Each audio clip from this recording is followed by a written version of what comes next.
ये जल्लाद है हमारे लिए, हमारे हक अधिकारों को खाने के लिए। क्या इनके बाप ने हमें शिक्षा दी थी? नहीं, ज्योतिबा फुले सावित्रीबाई फुले ने शिक्षा का अधिकार दिया था। क्या इनके बाप ने हमें नौकरी दी थी? नहीं, साहू जी महाराज, बीपी मंडल और बीपी सिंह और जो है बाबा साहब अम्बेडकर ने आरक्षण के जरिए हम नौकरी लगे थे। नहीं तो ये लोग हमारे शासन प्रशासन पे कब्जा करके बैठे हैं। साथ में जो धरना चल रहा है, द्विवेदी, त्रिवेदी, चतुर्वेदी सब सिंहासन पे बैठे हैं गुप्ता, जिनकी नौकरियां चली जा रही है, उनसे चंदा और वसूलने की बात कर रहे हैं।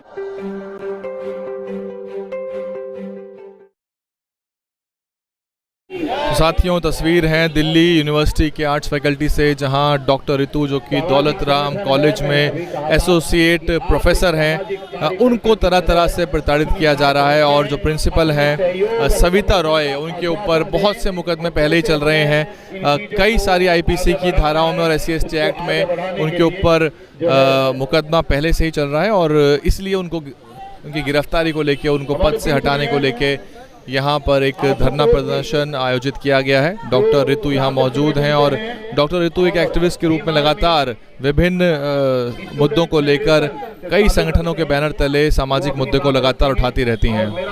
तो डॉक्टर रितु के समर्थन में दिल्ली सरकार के पूर्व कैबिनेट मंत्री राजेंद्र पाल गौतम भी मौजूद हैं और बड़ी संख्या में सेव दिल्ली यूनिवर्सिटी और सविता रॉय की गिरफ्तारी को लेकर यहाँ पर लोग एकत्रित हुए हैं। डॉक्टर रितु के न्याय की लड़ाई में अम्बेडकरवादी यहाँ धरने पर बैठे हैं। बताया जा रहा है कि ये एक अनिश्चितकालीन धरना होगा और आज से शुरुआत करके लंबे समय तक लोग यहाँ न्याय की लड़ाई के लिए बैठने वाले हैं। कि तुम लोग पार्लियामेंट में हम शामिल करो, हम सड़कों पे इससे दुगनी तादाद में शामिल होंगे। ऐसे ऐसे प्रोफेसर, ऐसे ऐसे जो ये प्रिंसिपल जातिवादी मानसिकता वाले प्रिंसिपल हैं, ऐसे एडमिशन जो उनको बाहर करने का काम करेंगे हम।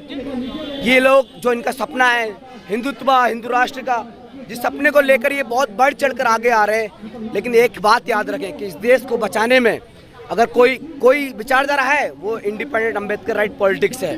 इस देश के हर कोने में जब जब इस देश पे ऐसी आँच आई है, तो यहाँ के अम्बेडकरवादी लोग, यहाँ के अम्बेडकर राइट संगठन, यहाँ के वो उस विचारधारा जो समता मूलक समाज की जो विचारधारा है, उसको जो आगे फॉलो करते हैं, वो लोगों ने इस देश को बचाया आगे आके। हम जैसे लोग जब तक इस देश में जिंदा हैं, हम जैसे लोगों के संगठन जब तक इस देश में एक मजबूत रूप से जिंदा हैं, तो तब ये सारे नहीं होने देंगे। मन किया जाता है, उनको कोई नहीं सुनता। उनको एट दी एंड सिर्फ और सिर्फ आंदोलन का रास्ता लेना पड़ता है। आपने सुना होगा, मैं भीम आर्मी स्टूडेंट फेडरेशन का अध्यक्ष हूँ दिल्ली यूनिवर्सिटी का। आपने भीम आर्मी का नाम सुना होगा अच्छे से। भीम आर्मी का जो काम है, लगातार उन सड़कों पर जाकर अपने खिलाफ, अपने लोगों के खिलाफ हो रहे अत्याचारों को बुलंद रूप से उनके खिलाफ अपनी आवाज़ उठाना, ये हमारा एक सही रूप से जो रूप है वो दिखाता है। तो हमारा वो काम जो उधर गांव और तमाम तरह के शहरों में, वही काम अब कैंपस में है। मैं तो बना लिया हो, लेकिन एक बार अप्लाई तो करके दिखाओ, तब तुमको बताएंगे कि हम लोग क्या हैं। संसद भी दूर नहीं, संसद पर भी कब्जा करने की हम हैसियत रखते हैं। आज ये भी बोल रहे हैं कि अगर हमारे खिलाफ, हमारे लोगों के पास जो संसद को जिन्होंने हमारे लोगों ने बनाया था, आम मजदूर मेहनतकश लोग कौन है यहाँ के? वही दलित बहुजन लोग हैं ना, जो आज इस यूनिवर्सिटी को बनाते हैं। तो हमारे खिलाफ जो चीज़ें हो रही हैं, मतलब जो हमने चीज़ बनाई है, तुम वही हमसे छीनना चाहते हो। ऐसा तो नहीं करने देंगे। हमको अगर हल्के में लेंगे तो अपना बुरा काम करेंगे।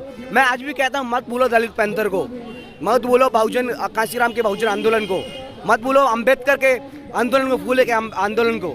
उस वक्त तो इससे ज़्यादा बुरी स्थिति थी, फिर भी हम आए ना यहाँ तक। आज कैंपस में अपनी आवाज़ उठा रहे हैं ना, यहाँ के अपने लोगों से, उन स्टूडेंट से भी आग्रह करते हैं कि आओ, आप लोग मुखर रूप से आओ, इस चीज़ के खिलाफ अपनी आवाज़ बुलंद करो। आज प्रोफेसर रितु के बात नहीं है, आज इस कैंपस में, इस यूनिवर्सिटी में जो हो रहे अत्याचार के खिलाफ अपनी आवाज़ बुलंद करने की बात है। हम लोग इसी तरीके से लड़ेंगे। देखो आप, भले ही ये सरकार कुछ भी कर रही है, कितना अत्याचार कर रही है, लेकिन हम लोग उस गांव में जाएंगे, उन लोगों के बीच जाएंगे कि बताएंगे कि ये सरकार क्या कर रही है, हमारी नहीं है।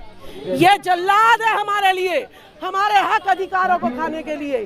क्या इनके बाप ने हमें शिक्षा दी थी? नहीं ज्योतिबा फुले सावित्रीबाई फुले ने शिक्षा का अधिकार दिया था। क्या इनके बाप ने हमें नौकरी दी थी? नहीं, साहू जी महाराज, बीपी मंडल और वीपी सिंह और जो है बाबा साहब अंबेडकर ने आरक्षण के जरिए हम नौकरी लगे थे। नहीं तो ये लोग हमारे शासन प्रशासन पे कब्जा करके बैठे हैं। साथ में जो धरना चल रहा है, द्विवेदी, त्रिवेदी, चतुर्वेदी सब सिंहासन पे बैठे हैं गुप्ता, जिनकी नौकरियां चली जा रही है उनसे चंदा और वसूलने की बात कर रहे हैं। वो जो आपको मैं बताऊं, एक जो बात कर रहे हैं आज कॉन्ट्रैक्ट के लेक्चरर्स की नौकरी पे अब दिलवाने की, परमानेंट करवाने की, वो देवेंद्र शर्मा अदिति कॉलेज में धरना देते हैं कि 16 कर्मचारियों को निकाल दिया जाए।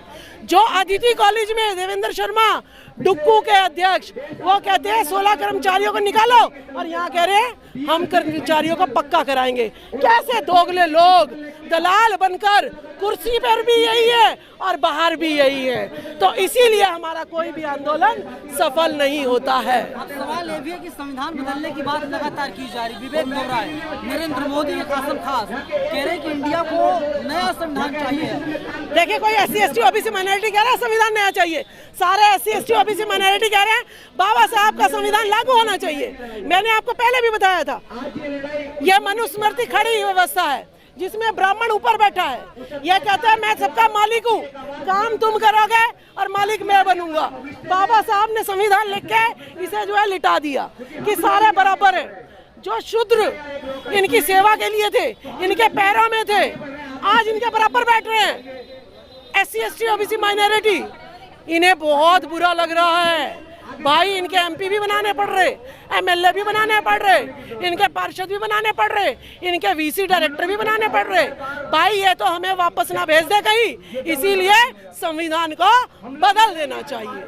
तो किसी भी SC ST OBC माइनॉरिटी को ये नहीं कहेगा कि संविधान बदलना चाहिए, यह नकली लोग ही कहेंगे कि बाबा साहब के संविधान को बदल देना चाहिए। लेकिन संविधान ही है जो बराबरी का अधिकार देता है, और RSS वालों ने लंबे समय तक तिरंगा झंडा नहीं फहराया था और मजबूरन तिरंगा झंडा फहरा रहे हैं। देखिए, ये RSS जितने भी कॉलेज है, इसमें अगर आपको कॉन्ट्रैक्ट पे भी कोई लेक्चरर लगना है तो RSS की मोहर होएगी तो ही लगेगा, नहीं तो नहीं लगेगा।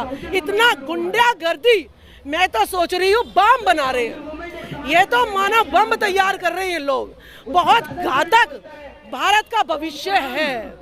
मैं कह रही हूँ भारत में रहना SC ST OBC के लिए सुरक्षित नहीं है। मनुवादी इन्हें हर तरीके से भड़का रहे हैं। अभी सामने मैं धरने में गई, वहाँ पे कहते हैं 2 पत्थर हैं, एक पत्थर को पीटोगे भगवान बन जाएगा और दूसरे को पीटोगे, नारियल फोड़ोगे उस पे, तो वो उसकी औकात नारियल फोड़ने की ही रहेगी।